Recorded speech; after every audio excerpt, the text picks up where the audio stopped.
How's it going, everybody? Welcome back to the channel. Tonight we start another build. Yep, we're going to tear into one of these.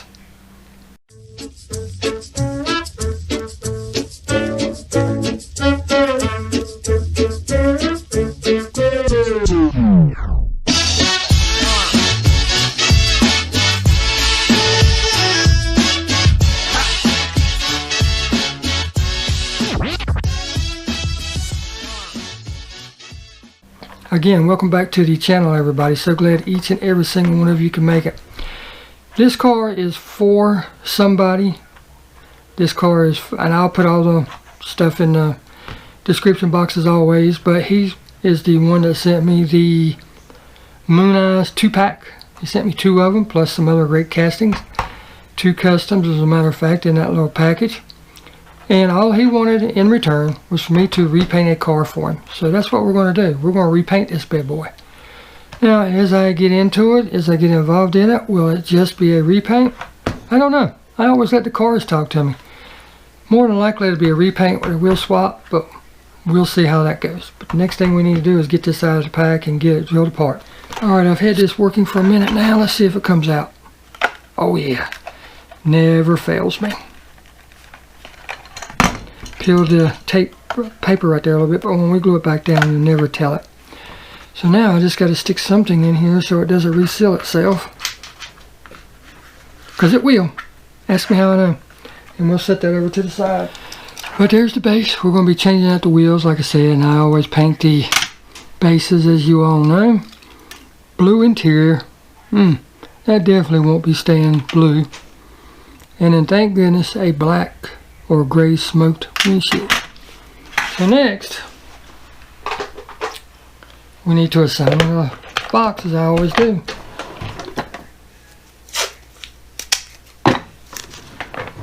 And I'll write down anything special or the name of the who I'm building it for or whatever on here.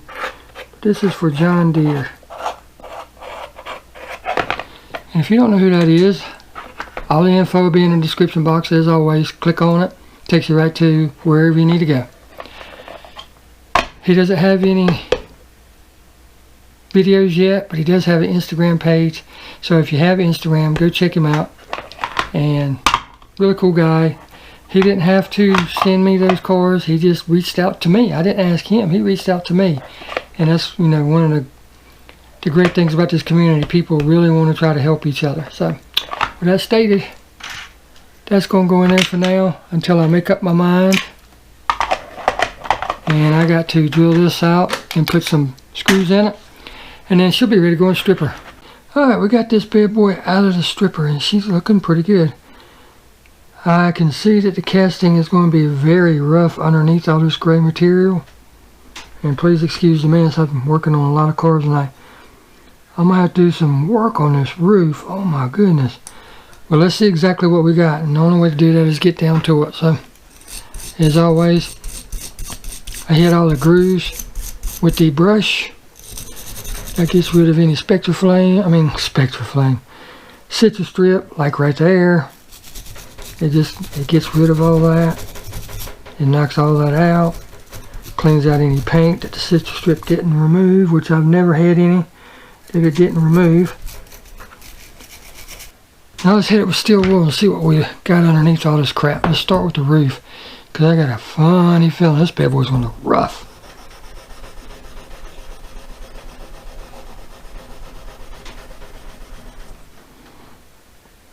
Yep, look at that. I don't know if it's coming through in the video or not, but oh, I'll turn it real slow. This bad boy looks rough. So I'm definitely going to have to sand the crap out of that. And to get rid of the casting lines, we're going to have to file. And if you don't have sandpaper in different grits, filing I would leave alone, because you're going to have to start off with a rough, in this case 80, then I'm taking it to 150, then I'm taking it down to 320. But you got to start with file, and this thing will make a mess of your car. But what you want to do is you want to figure out what angle you need to hit it at. And then once you think you have it, do it in a full length of the roof and make sure you're getting what you want to get. If not, rotate the car over just a little bit. And as you can see, I'm actually rotating it as I file it.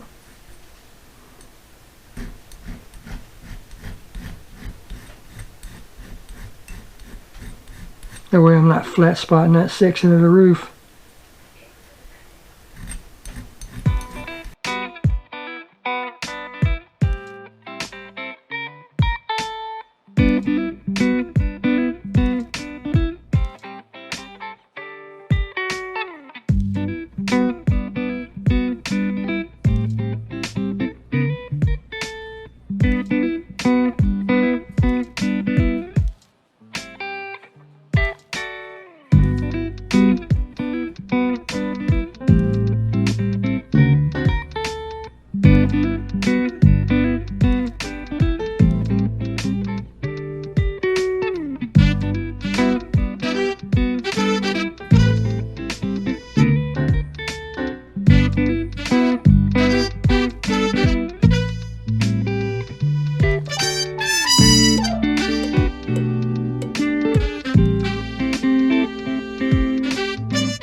Alright, I don't want to go any thinner than that. Let's see if that'll work. And this is all going to get painted anyway.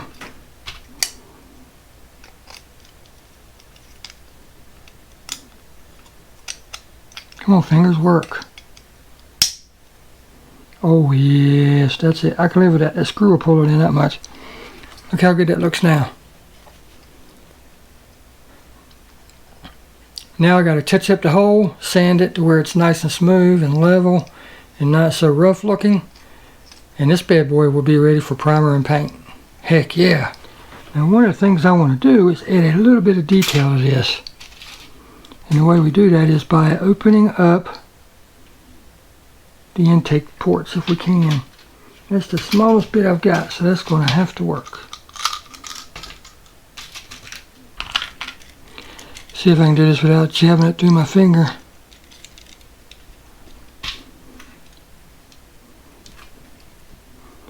You see how that looks now? Not too enticing. We're going to try to make that a little bit better. I don't know if I can, but we're going to try. Look how nice this side looks compared to that side. That just adds all the difference in the world. And yes, this will get re-chromed, so don't be fretting. Because the paint job I got is going to be really shiny on this bad boy. Alright, there's where we're at. I've got it flattened back down a little bit so it adds more detail back to it. And now we're going to, I need to polish part of this right along the front fender, across the hood, and the other fender. And the reason for that is the paint job that I'm going to put on this. Well, that's all I can tell you for right now. I'm sorry. But the paint job that I'm going to put on this requires for it to be polished if the paint job that I have in mind works out.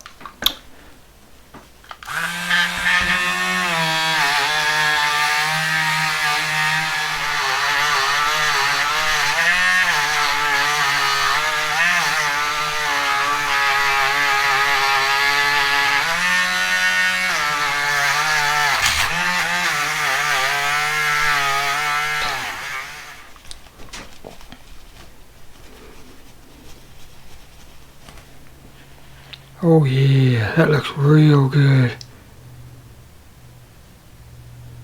Might do it one more time, just because. And it doesn't take much of Flitz. Flitz is an amazing product. I don't know what's in it, but man, it does an amazing job.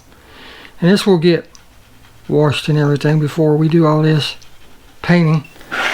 Alright, so here's what we got going on. I got the car polished up on the front half, like I showed you. The back half is just sanded. We're not going to worry about that. That's not what this is about right this second. But I have this piece of paper, and it has some stencils on it, and they're flames. So what I want to do is I'm going to use these to put on the car, because what we're going after, if you haven't figured it out now, is a ghost flame type of job. And whenever you do a ghost job, there's several different ways you can do it. You can do it in the base coat, or you can do it in the paint. When you do it in the paint, it's a little harder and all that. You know, the paint has to be just subtly different. The base coat, you don't have to worry about it as much. Because what I'm going to do is I've got it polished. I'm going to put the stencil on. I'm going to go over it with an alternative color, or a different color. In this case, it's going to be a metallic silver. Take the stencil off, which will reveal the polished part. Spray the whole car, and you should be able to just lightly see the flames. I hope. So with that stated, let's get busy. And I went ahead and polished down the side further because I want to take the flame down the side just a little bit further. But I'm sitting here looking at these decals, trying to figure out exactly how I want to go, because the way the stencils are, you got to up and down. Okay, so I can use one's the top, one's the bottom, or one's the left, one's the right, however you want to look at it. So let me go ahead and cut these out.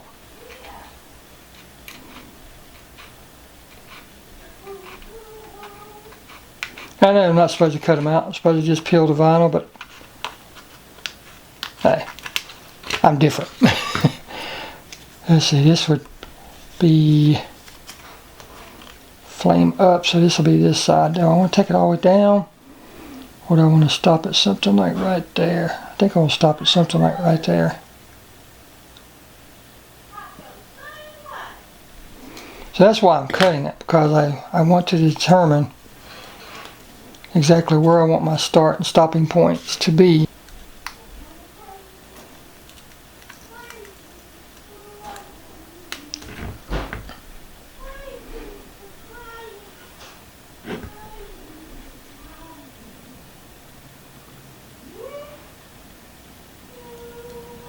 And something like that is exactly what I'm looking for. Alright, yeah, buddy, we got it all taped off, didn't we? Cooper came in and helped me. I got the stencils on there. I decided to go, like I said, further down the side of the car, just because it's a one-off custom. And before we paint it, we'll run our fingers over it and make sure that we've got it laid down best we can. Because the tighter the stencil is, the better the lines will be. But anyhow, that's that. And I have the tape going across the front because we want the front to look like that's where the ball of fire is coming from, and then going down the sides. A lot of people will go up like way up on the car, but I just want the nose of this to be done like that. But that's what we're working with. Now let's go outside and spray this thing. But let me show you what we're going to be using for the paint. Save the female size of these, that way we can use that. I could put that on the roof, and that'll look super cool, and I'll probably do that on my version. But anyhow, what we're going to be using is Wicked Metallic Silver, and this will just give it a little bit of metal flake, and it'll be enough difference between the polished and the regular to where you'll be able to tell it. I thought about going with something like an aluminum or something like that, but I've got this on hand. This is open. I've used it. I have aluminum, but I'm just going to go ahead and use this. That way it gives it the metal flake finish for the regular paint job versus the polished part. So it'll be a little bit more than a ghost flame, but you get the gist. We don't need a whole bunch of this. But I do have to put enough to where it goes through the airbrush. And we're also going to be spraying the base with this color because I always paint my bases. So let's get outside. Okay, let's start with the base. I may have to mix up a little bit more of this. I don't know. We'll see as we go. Make sure the airbrush is working fine. Alright, let's try this.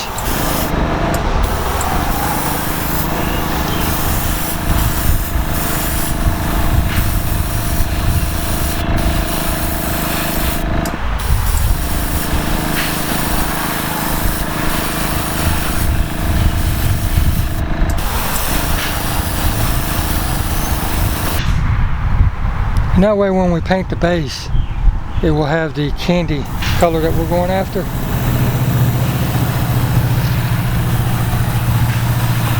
And the type of paint that we're going to use is a type of candy paint, but it's one that was custom mixed by a buddy of mine, so I'll explain that when we get there. That's as dark as I want to go with the base, or as bright. Let it dry. Now, like I was saying, we need to make sure that everything is pushed down on the stencil, or mask, if you will. Now we're just going to start brushing the car. Real light mist coats. Go over the whole thing.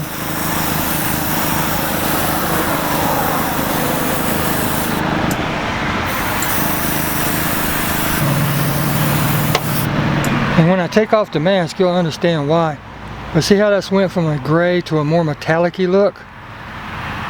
That will match the polished base more close than the gray would have. If that makes sense to you.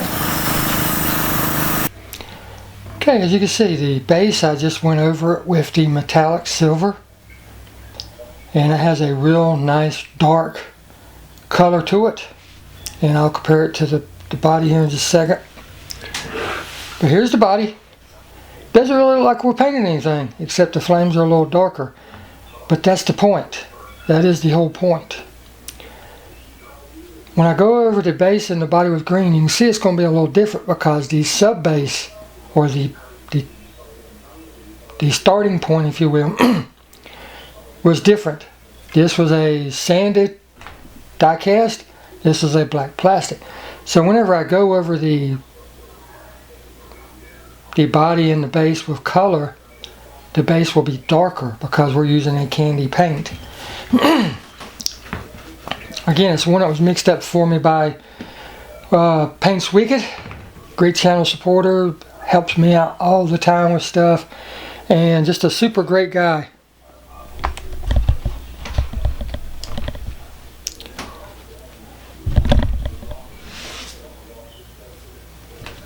But here's what we're going to do. I got to take this tape and stuff off.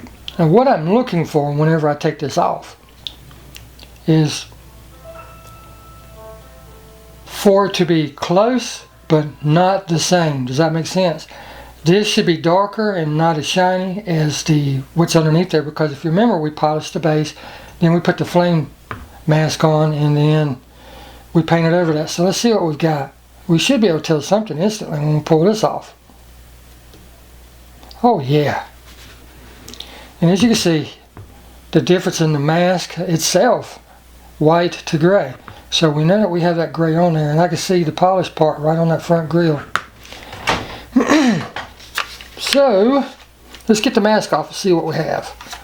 I'm hoping this turns out the way I envision it in my head. But that doesn't always happen, does it? I need a toothpick.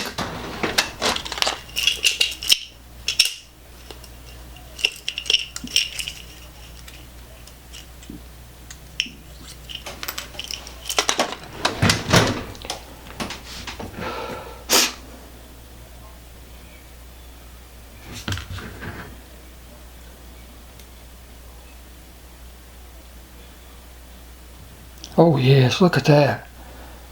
Heck yeah, that is going to look good. Now if I had something to stick it to, I could stick these down and reuse the flames.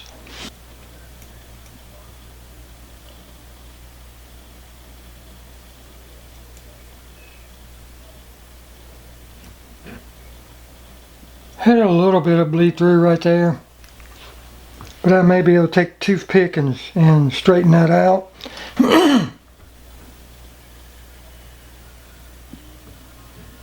Dang it. I was hoping not to have any bleed through, but I did. Had a little bit right here too. But maybe, like I said, I can take a toothpick and straighten that out.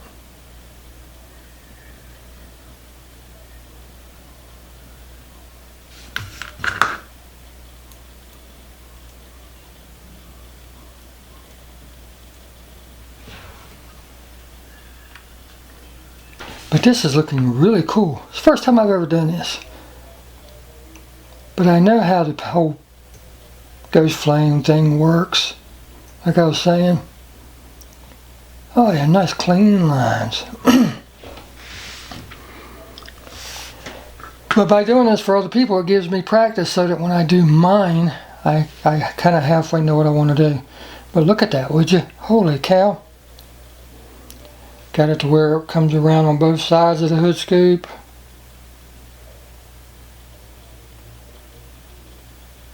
I wish that looked a little better, but it is what it is. You'll never see it when I paint it anyway. But yep, we've got it. Got the polished flames now. And it's just enough difference from the body to where you can't see. Or it's just enough different from the body so that when I spray it green, this will look completely different than the body will. I'm really liking this. I could clear coat that and go with it as it is, but no, we're gonna paint this. And if you know anything about John Deere's, because that's who this car is for, Mr. John Deere, you ought to have an idea about the color now.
Okay, it's assembly time. As you can see, I've got everything out except for my screwdriver, which I now have out. Got the base done. There's the color. You can see it. It's all nice and dark compared to the body, but you'll see that here in, well, I'll show you on the side. You can see the difference in the color right there. And I like to have the bases darker than the body. That's just personal preference. I painted the interior tan. There wasn't much of a steering wheel, but I did make it into a steering wheel. I painted it black. Painted the shifter knob white. I'm an old school muscle car guy. Everything had the Hurst shifter, which meant it had the big round ball on it. And Back in the day, they had ashtrays, and that's exactly what that is down there on the center console. So I painted it silver, representative of the ashtrays. I did up the brake lights. I did the headlights and the running lights on the front too. But I'm not going to show you all that. I want it to be a surprise, which you will get to see in just a second. I would like to thank John Deere for wanting me to actually make a custom for him. I enjoyed it because, as you can see, there's something different about this one, and you'll see it here in just a minute. Well, if you've watched the video this long, you already know, but I cut the hood. Not perfect, but I cut it. I sanded it, I filed it, I made what I've got in there fit, and I did the ghost flames on this car, and I think they turned out great. I'm going to do it on a couple more, especially mine. I liked how it turned out. I was happy with the results. So, long story short, I want to keep this car. I do. I really like it. I like the color, how it turned out. Mr. Paint's Wicked, another great channel supporter, sent me the paint and everything, which was mixed with 2K clear, so that's why the car is as shiny as it is, because it is 2K clear that has been tinted. And that's all the paint is anyway. It's some kind of carrier with dye put in it. But with that stated, I'd like to thank John Deere for allowing me to do this, for wanting me to do this, and yeah, for all you watching. I hope you enjoyed the video. Hope maybe you might have learned something that you might want to try on some of your vehicles. And until next time, I thank each and every single one of you for watching. We'll see you in the next video. Take care and get out there and hunt. If you don't hunt, you can't find. Especially find cool castings like this. And we'll see you in the next video.